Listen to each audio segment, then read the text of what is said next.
Hello, dear friends. Delayed apology. Large room of the mansion sink into silence. Only a pale yellow light shone down on the bed, where Diep is lying motionless, her face pale. Weak breath but still has the inherent gentleness. Tung walked in with a worried look in his eyes. When seeing the Diep still not awake, he gritted his teeth and turned to James angrily. James, you promised to protect her. But now look. She had to lie here unconscious for days. If you can't make her happy, then don't let her be in danger anymore. James stood by the bed. Hand tightly grasped a deep small hand. He said nothing, just bowed his head silently, eyes full of remorse. Suddenly a low voice rang out, "It was my fault." Tung turned around, startled to see James' father. The man who was once arrogant and proud now has an unprecedented look of regret. "I was too stubborn and wrong." He walked softly, his eyes full of sadness.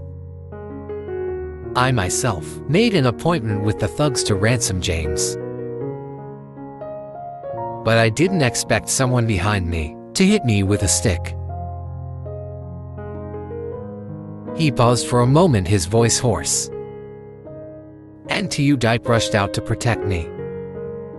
Tung clenched his hands into fists and said angrily, "If anything happens to you, Diep, I will never forgive your family." After saying that, he turned and left. Space fell silent again. James sat down on the bed and held Diep's hand tightly. "I have to wake up, please." His father stood there. Look at the little girl who did not care about her life to protect herself. A tear fell silently. His resolute face. For the first time in his life, he felt ashamed. Wake up from a coma. The next morning, the soft sunlight came through the window, shine onto Diep's beautiful face. Her fingers moved slightly. Long eyelashes fluttered slightly, then slowly opened eyes. James was dozing off in bed, but seemed to sense something. He immediately raised his head. "Diep, are you awake?"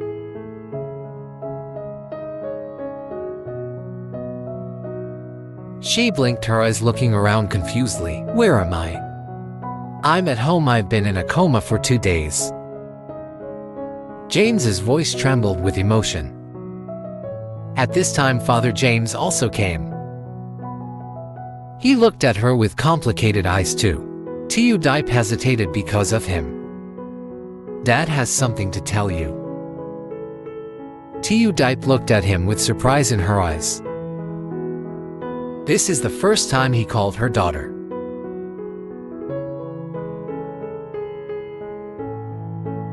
Father James took a deep breath and said slowly, "Father used to despise me. Think I'm not worthy of James. But after all, it was you who saved me. Saved this family." He looked her straight in the eye, eyes filled with deep regret. "Father, I'm sorry. I was wrong." Diep was stunned. She couldn't believe that the man was always cold. This pride can bow down and admit wrong before her. She moved her lips but didn't know what to say. James took her hand and smiled slightly. "Do you see? Dad finally realized how wonderful you are." Diep smiled weakly, her eyes stinging. She doesn't need an apology. But this moment she knew she was finally accepted. And most importantly, she knew that from now on, She will no longer have to fight alone. James' company is rumored to be smuggling timber. After a major event, when everything seemed to have calmed down, a terrible rumor suddenly spread throughout the market. James' company is involved in illegal timber trafficking. Under investigation. Within a day, this news was all over the newspapers, social networks, and even to the company's major partners. At the company headquarters, Dream sitting on the director's chair, cold eyes staring at the computer screen, where a series of articles are publishing and favorable information about him. Tom walked in and put the stack of documents down on the table. James is in big trouble. The police have sent a summons. Asked him to work on this issue.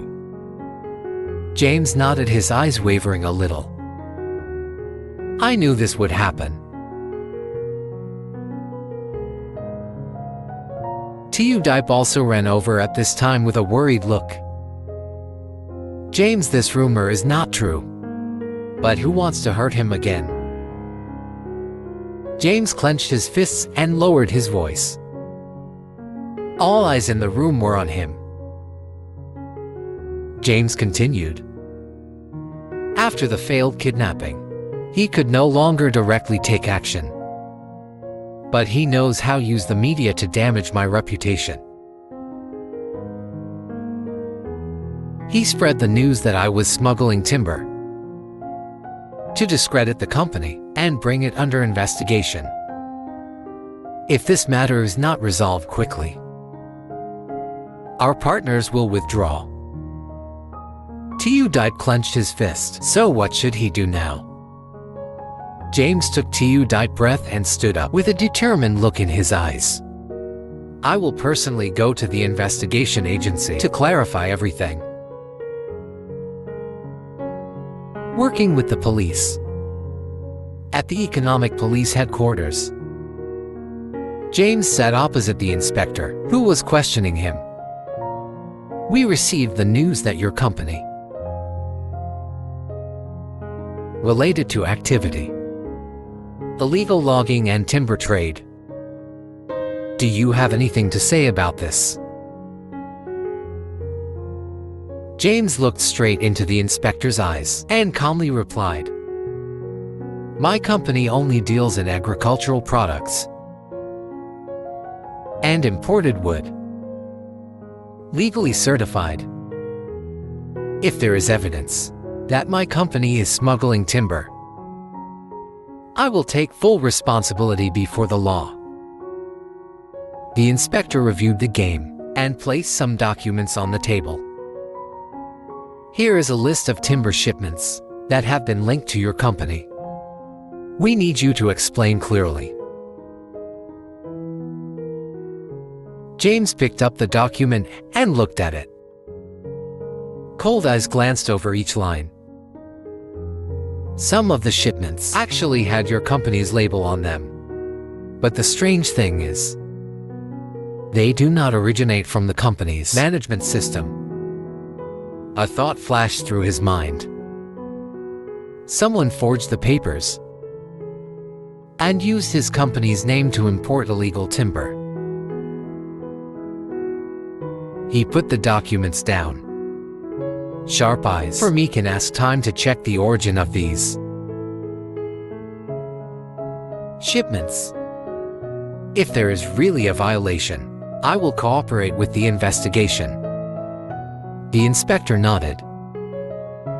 You have 3 days to provide proof of authenticity. James stood up with a determined look in his eyes. Thanks, I will not let you down.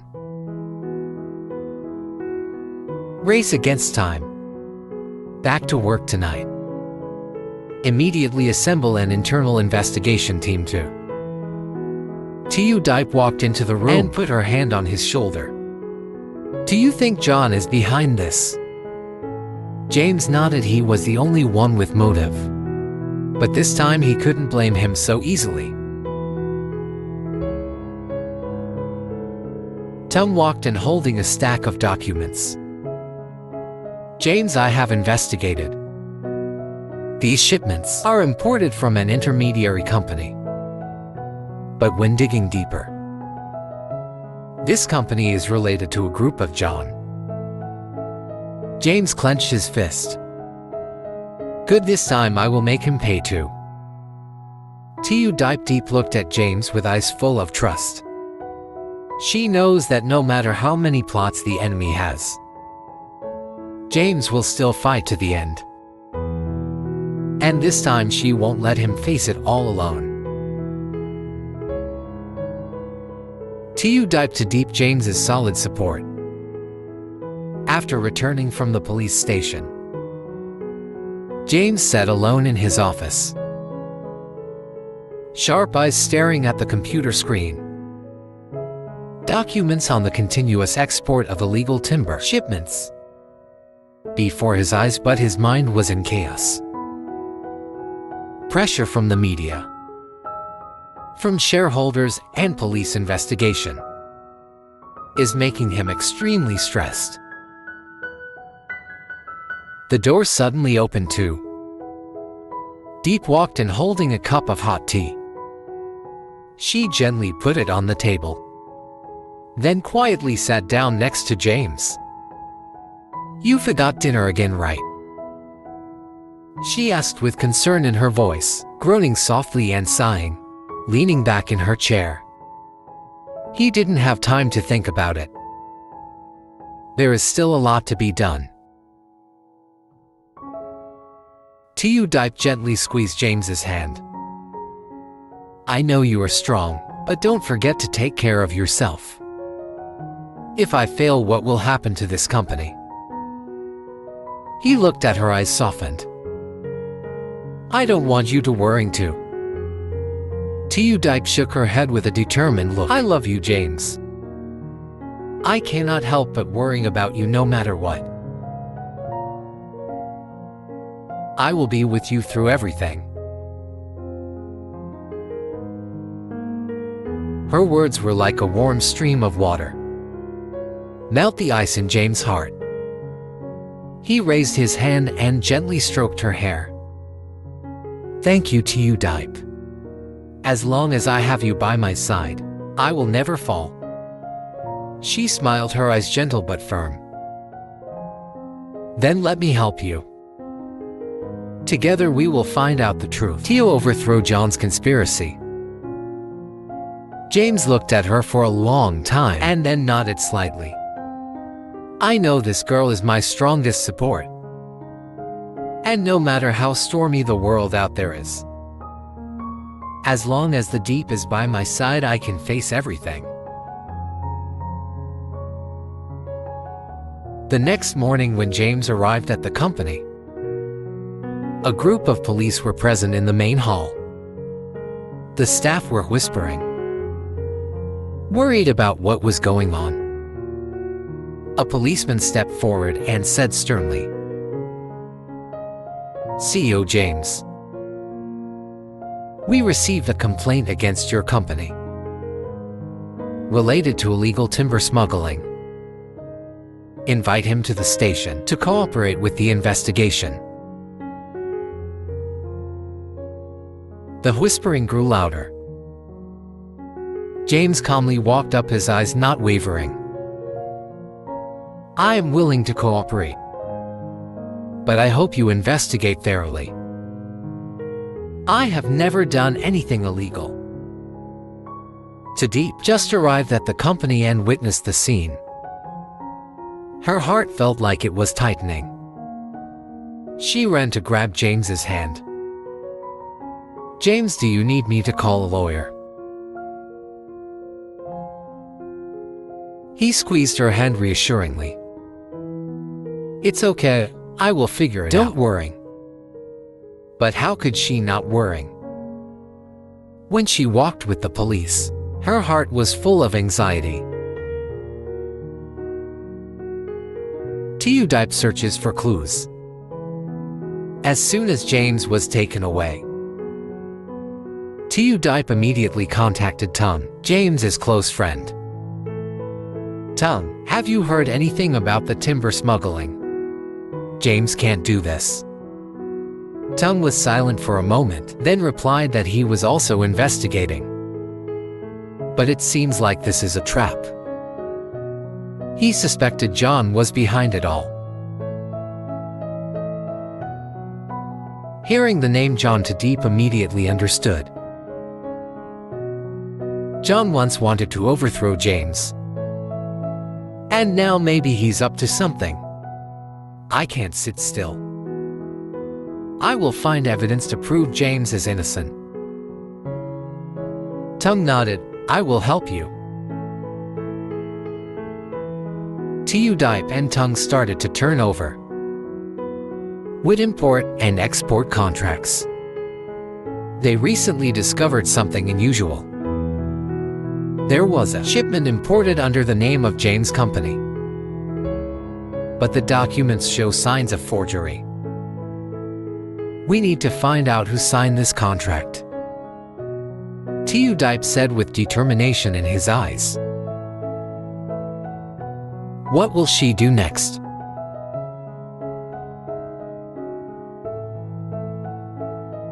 The results are in the next part.